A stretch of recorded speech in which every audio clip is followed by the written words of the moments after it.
وما أرسلناك إلا رحمة للعالمين.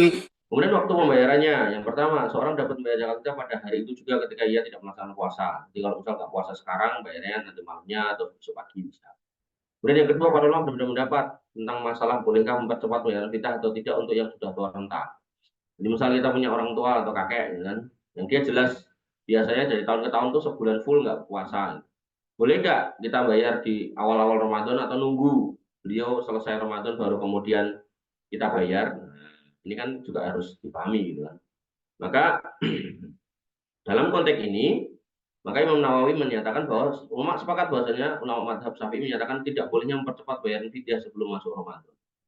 Nanti kalau bayarnya sebelum Ramadan nggak boleh gitu. Nah, adapun kemudian mempercepat bayaran fidyah setelah terbit fajar subuh setiap harinya diperbolehkan. Artinya kalau kemudian dia harusnya puasa dari subuh sampai nanti maghrib, karena fix hari ini dia nggak puasa, pas subuh ke pagi dia sudah menyiapkan fidyah kasih ke tetangganya, itu boleh. Kemudian yang keempat, mempercepat bayaran fidyah sebelum masuk fajar subuh di bulan Ramadan juga masih diperbolehkan. Pendapat ini dipilih oleh menurut kata Imam An-Nawawi. Jadi mempercepat fidyah sebelum masuk fajar subuh di bulan Ramadan. Artinya ini untuk hari itu ya, jadi bukan untuk sebulan. Kalau sebulan nanti berlaku yang kedua, nggak boleh. Jadi bayar fidyah sebulan di awal nggak boleh. Kemudian yang kelima, berarti tidak masalah menjalankan fidyah untuk satu hari saja, tidak untuk 2 hari atau lebih. Ini pendapat mazhab Syafi'i.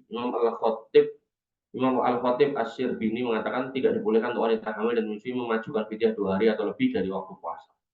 Jadi dibolehkan diajukan di subuh itu untuk puasa hari itu. Jadi untuk yang besoknya nggak boleh. Bagaimana tidak boleh mengajukan zakat untuk 2 tahun. Namun kalau mengajukan fidyah untuk hari itu dibayar pada hari tersebut atau malamnya itu boleh. Nah kemudian yang keenam, waktu akhir pemungutan fidyah tidak dibatasi. Fidyah tidak mesti ditunaikan di bulan Ramadan, bisa pula ditunaikan pada Ramadan. Ayat yang mensyariatkan fidyah yaitu Quran surat Al-Baqarah 184 tidak menetapkan waktu tertentu sebagai batasan. Fidyah ditunaikan sesuai kelapangan, waktu ditunda beberapa tahun. Nah, batasan waktu membayar fidyah disarikan dari Al-Mawsu'ah Al-Fiqhiyah. Intinya, yang aman kalau menurut saya, berdasarkan pembahasan atau yang kita pelajari tadi, fidyah itu bagusnya ya kita setelah selesai Ramadan. Jadi ketahuan utangnya berapa hari.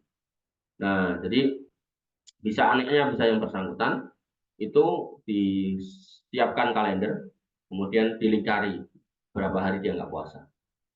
Tentu puasa yang memang nggak puasa memang yang benar-benar dia nggak bisa nyaur. Gitu. Tapi kalau yang safar itu kan itu nggak perlu fidyah, itu dipoto aja.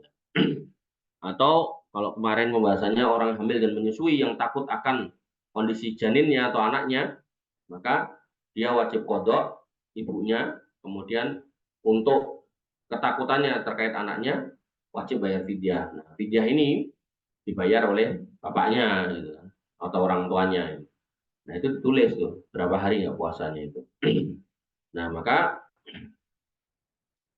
bagusnya maka setelah selesai Ramadan, jadi ketahuan jumlahnya, baru kemudian dibayarkan. Karena khilafnya yang ada dari poin 1 sampai 5 itu adalah kalau dibayar sebelumnya. Paham ya? Jadi kalau dibayar sebelumnya itu ulama khilaf boleh dan enggak.